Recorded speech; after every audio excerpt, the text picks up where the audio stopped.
What if I told you that Sukuna's mother is Master Tengen? This theory makes so much sense from every angle, and I think you'll believe it too after hearing it.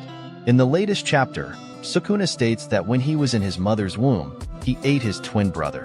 Sukuna describes his mother as Gubwa, which means foolish mother. Sukuna thinks this way because he believes that love is worthless. Not only that, but the kimono that Sukuna wears, according to the writer, is usually worn by women. It is very similar to the kimono that women wear. In fact, Tengen looks malnourished in her human form, suggesting she keeps herself hungry. Sukuna also stated that his mother was very hungry when he ate his other half. Master Tengen is the only character in Jujutsu Kaisen where it is mentioned she followed the ritual Sokushin Butsu, a practice in Buddhism where you don't eat anything so that you can concentrate more in meditation and go deeper into the spiritual world. In chapter 220, we see Master Tengen doing this, indirectly linking us to the context where Sukuna ate his brother because his mother was very hungry. But the world of Jujutsu Kaisen surprisingly follows the concept of Buddhism's samsara cycle, which means that even though Sukuna's brother died, he was destined to be reborn later. Sukuna eventually became a reincarnation of God Fudo Myoho, and his other half became Jin Itadori.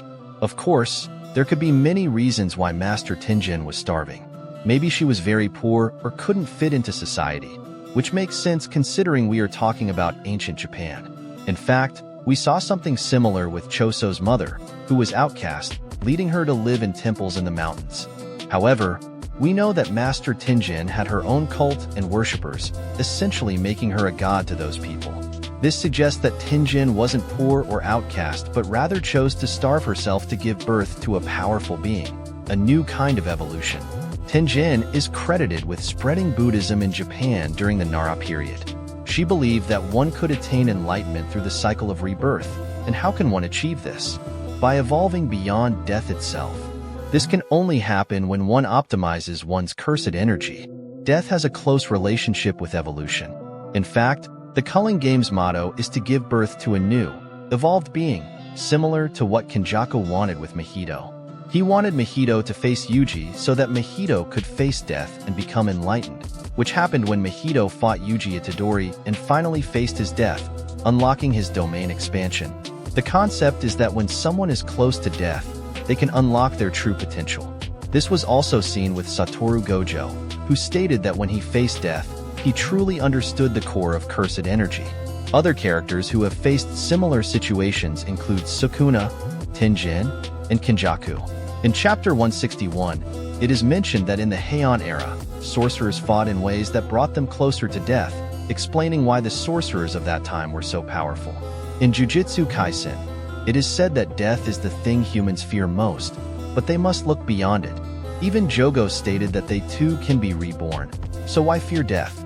This is where the characters Sukuna, Tengen, and Kenjaku come in, having transcended death through their unique techniques. In Chapter 220, it is stated that Sukuna, called a fallen angel, has acquired a technique that can make him immortal. This was why all the sorcerers in ancient times agreed with Kenjaku to reincarnate later. However, Tengen was a big exception to this because Tengen's technique granted immortality.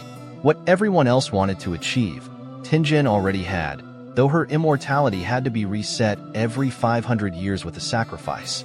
Things get interesting because in Chapter 220, we saw Sukuna eat his ancient body, which was retrieved from Time's barrier.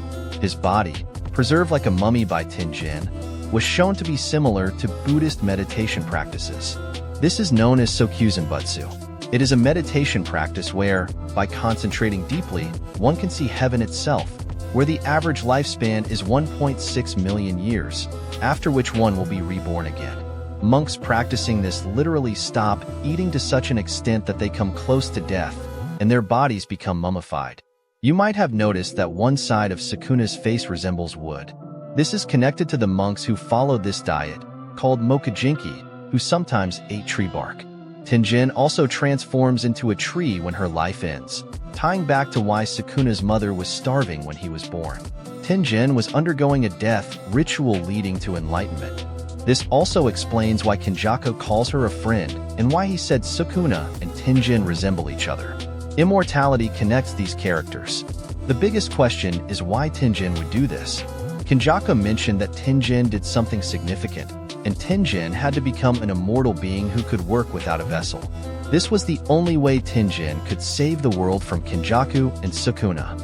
You might be confused, wondering whether Tengen is good or bad.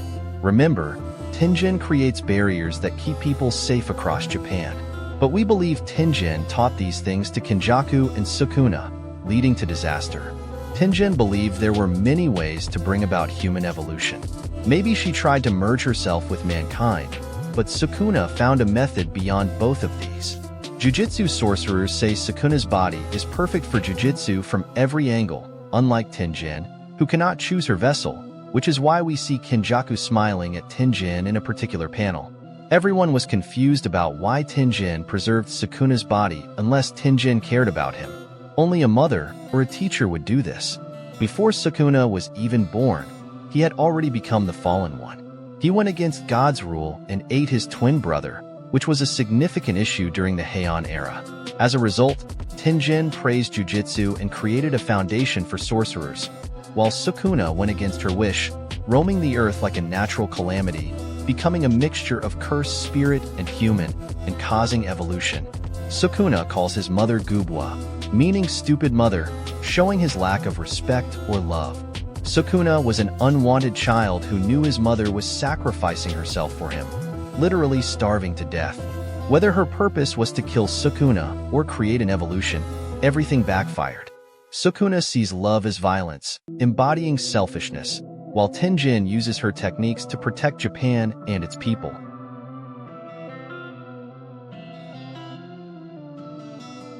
Check out our channel and playlist.